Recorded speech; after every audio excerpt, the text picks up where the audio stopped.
Well, we all remember how Citizen Trump perpetuated the birther lie about President Obama. What you may not remember is he also questioned President Obama's intelligence, telling the Associated Press back in April of 2011 that he heard that Obama was a terrible student and he should show his school records. Well, wouldn't you know, just a few days later, the headmaster at Mr. Trump's own high school got an order from his boss to find Trump's school records and help bury them. That's new reporting tonight in the Washington Post. In a moment, I'll speak with the reporter as the details. First, let's just point out that this all tracks with something Michael Cohen said in testimony last week, that the president was determined people not see his academic records.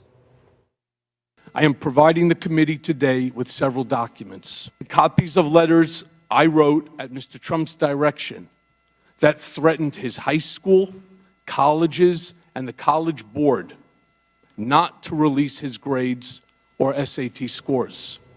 Well, joining me tonight is Washington Post reporter Mark Fisher. Mark, can you just explain exactly how President Trump's high school records were buried? Yeah, this is going back to 2011 when Trump was considering running for president in 2012, and he was out there attacking President Obama, saying that he should release his academic records and that he was a poor student. And immediately after that, within hours really after Trump made that statement, the top officials at the New York Military Academy, where Trump had gone to school for 5 years, received calls from wealthy alumni who were friends of Trump's, ordering them to find Trump's academic records, retrieve them, remove them, and hand them over to those alumni, supposedly for safekeeping.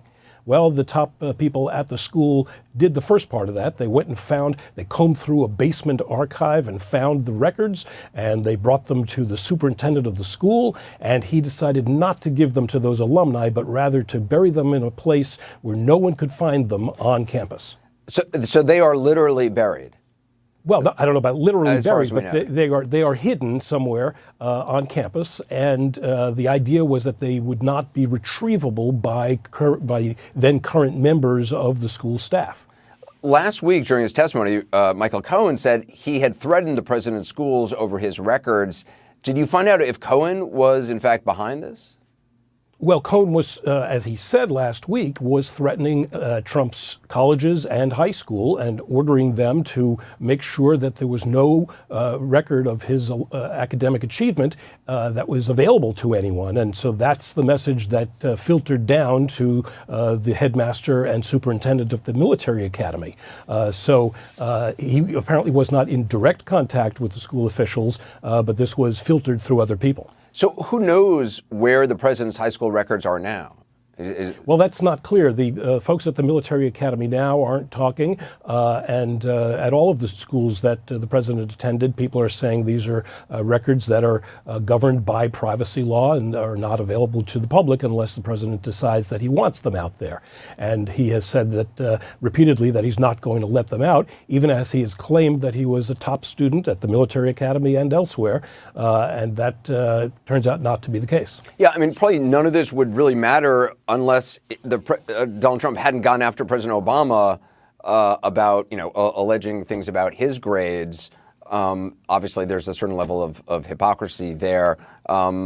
He did say he was, I think his exact quote was he was one of the top guys at the whole school, right? That's right. He said he was one of the top students at the military academy. We don't have his records. We've spoken to some people who've seen them, and they report that they were mediocre, but we don't have the details on that. And we wouldn't have them unless the president decided that he opened up those records. Well, maybe they're under audit or something as well. Mark Fisher, appreciate it. Thank you. Thank you.